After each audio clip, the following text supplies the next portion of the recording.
So today, I have the pleasure and the privilege to introduce the chapel's own Reverend Bill Whitley. For most of us, Bill needs no introduction. However, I will share a brief reminder of his dedication and commitment to the Metaphysical Chapel of Life. Bill has been a chapel member since 1985. He currently serves as the president of the board of directors of the Church of Enlightenment and as the lead minister for the Metaphysical Chapel of Life. Bill is a founding member of the Church of Enlightenment, founded in 1997, and then the Metaphysical Chapel of Life, chartered through the Church of Enlightenment in 1998. Bill was instrumental in helping to establish both organizations. Additionally, he previously served on the board of directors of the Bridge of Light and was a founding minister of the Chapel of Life, chartered through the Bridge of Life in 1986. Bill is a guiding influence and has helped the Chapel of Life evolve into the current Metaphysical Chapel of Life. And without a doubt, he continues to support the chapel with dedicated commitment to its spiritual integrity while providing wise counsel, I must say, in the most patient manner, Bill. Bill, thank you. Thank you for speaking with us today. I look forward to what you have to say.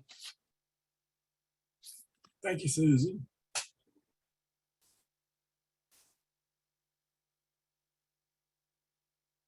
When I last spoke, I talked about religion, spirituality, and metaphysics. And my main point to ponder during that talk was you cannot dismiss or reject religion from your life, because religion is a part of what got us to where we are. And hidden in religion is the basis for where we are, what we are, who we are, and the basis for our beliefs. And today, I want to talk about what, where, when, and who we are.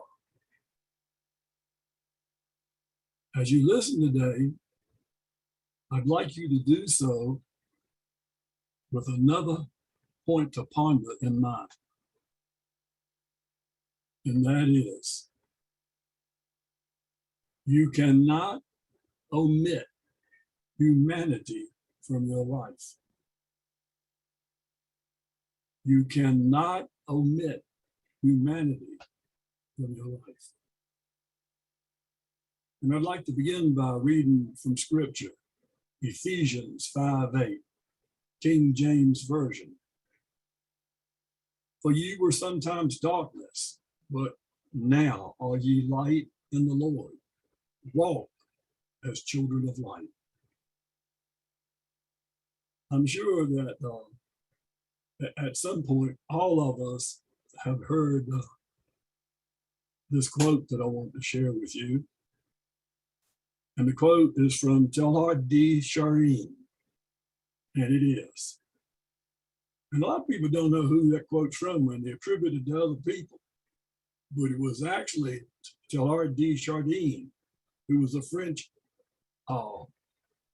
writer and a pilot.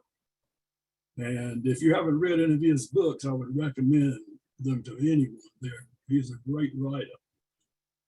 And that stated, quote, we are not human beings having a spiritual experience. We are spiritual beings have a human experience. Teilhard de Chardin. What are you? Where are you? When are you? Who are you? And I want to take each one of those separately, and I'll begin with, what are you? Are you a spiritual being having a human experience? Or are you a human being having a spiritual experience? Your answer to this actually lies in the perspective of the moment. And I'd like to share a story with you that helped me better understand perspective and apply that to what I'm talking about today, and what I'm trying to convey, what my point is. This is a well-known parable about two Buddhist monks who seek guidance from their spiritual master regarding lifestyle and spiritual practice. And the two monks wanted to be able to smoke cigarettes, even though they were quite sure their master would disapprove of this vice. Knowing they faced a potential scolding from the master, they nonetheless decided to ask for permission.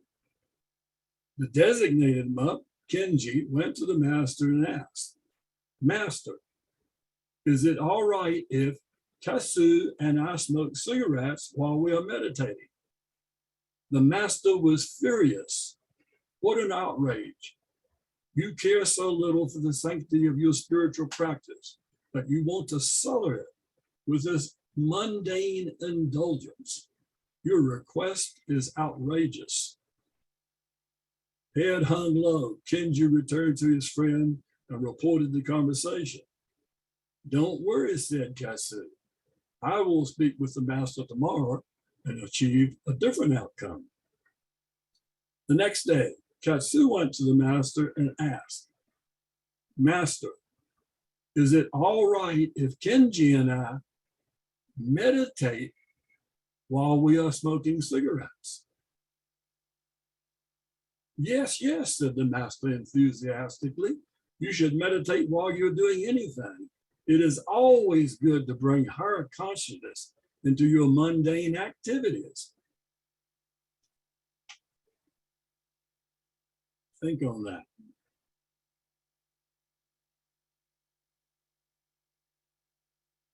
With that parable in mind, ponder what you are in a given moment. Where are you? You are here now on earth, sitting in front of me in human form.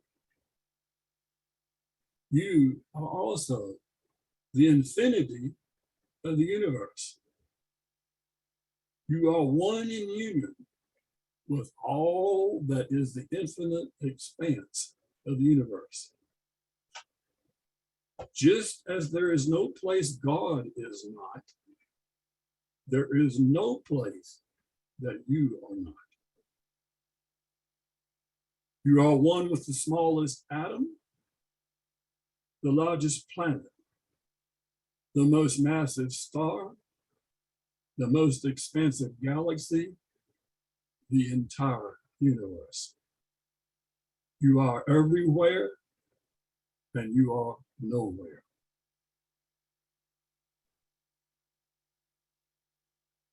When are you? You are now, and in the now, you are present. You are the past. You are the beginning of time and the end of time. You are the Alpha and Omega. We can choose to live in the present. However, we cannot omit or reject the past or the future, because our beliefs about both influence the now in which we live. Say it again. Because our beliefs about both influence the now in which we live. I agree, we need to live in the present. We need to live in the now. But we need to understand that our beliefs about both the past and the future influence the now in which we live. Your expression in this moment includes your learning from the past and your desire for the future. However, the learning and the desire can only be expressed in the moment of now. The learning and the desire can only be expressed in the moment of now. Who are you? I'd like to again share the quote from the Charting.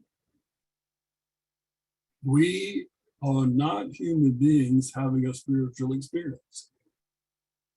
We are spiritual beings having a human experience. I want to say we are both. We are spiritual beings having a human experience, and we are human beings having a spiritual experience. Just as I said during my last talk, you cannot dismiss or reject religion from your life. Also, you cannot omit or dismiss humanity from your life.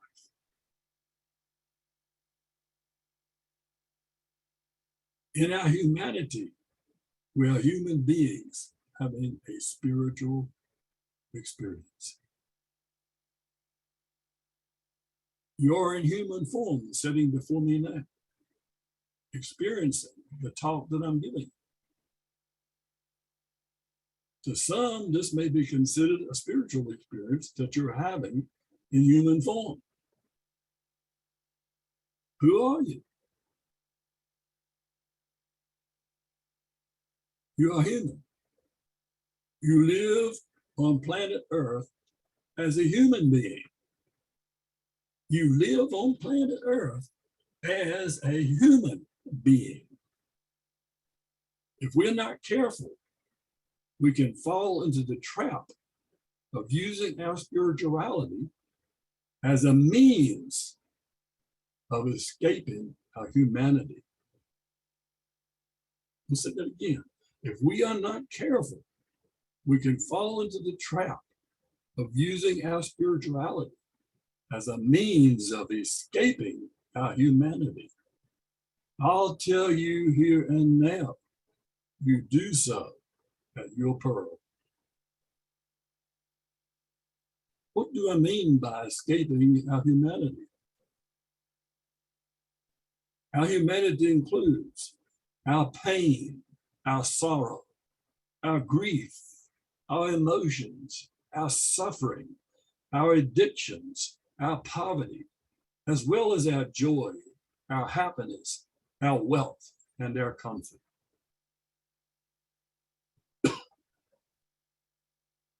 However, in all of our humanity and the expression of our humanness, we are still children of light. Now I'd like to read again from Ephesians 5:8. For ye were sometimes darkness, but now are ye light in the Lord. Walk as children of light. How do we walk as children of light? How do we manifest light on earth?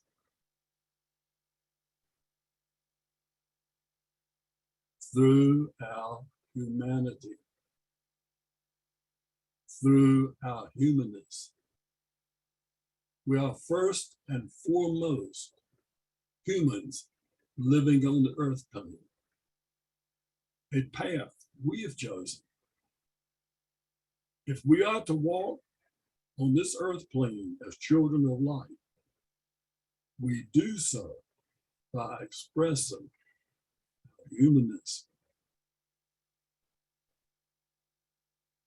Yes, we are spiritual beings having a human experience. However, we are also human beings expressing that spiritual experience. We do so by walking on this earth plane as children of light. We cannot possibly walk the earth plane as children of light by using our spirituality to escape humanity. We cannot walk the earth plane using our spirituality as a means of superiority.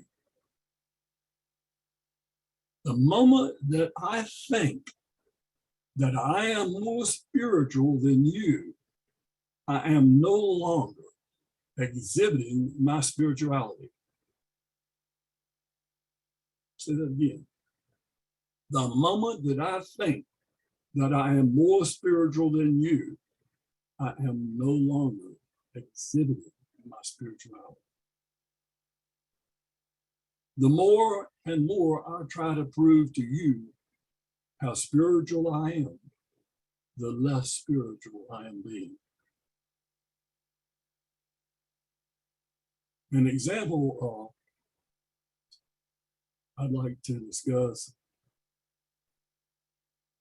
relates to two people I've met on my path. I've met a lot of people, okay, but these two people have always been on my mind and with fit into the subject about which one I'm discussing.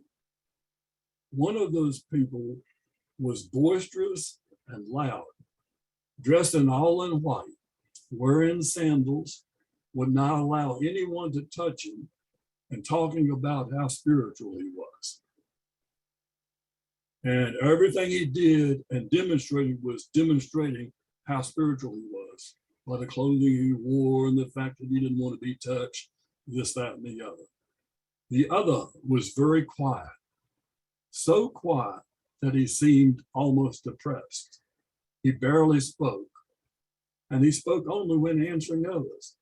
He did not talk about himself, and he did not talk about how spiritual he was. The first is someone whose name I have forgotten.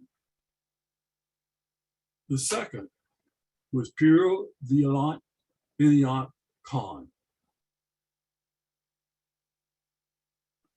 So the person that didn't in any way whatsoever emphasize or imply that he was spiritual. Matter of fact, the opposite was what he showed, almost to the point of seeming depressed, was the one that I perceived to be the spiritual person. So, bottom line, and I do like bottom lines, I cannot express my spirituality by saying to you that I am on a spiritual path or trying to demonstrate to you how spiritual I am. True spirituality can only be expressed on the earth plane by the acceptance of our humanity, our humanness, our long suffering, or to put it simply, what it is to be human. And to be human means experiencing all of the humanness that we counter with each other. Our grief, our sorrow, the muck, the mire, our addictions, our joy, our love, our wealth, our health, and our poverty. All of these things make up our humanity. And we have to embrace our humanity because we are human beings. When we accept that we are human and relate to all other human beings as human, we then demonstrate our spirituality through service, love, light, and healing to others. We then are truly spiritual beings having a human experience. Thank you for allowing me to share.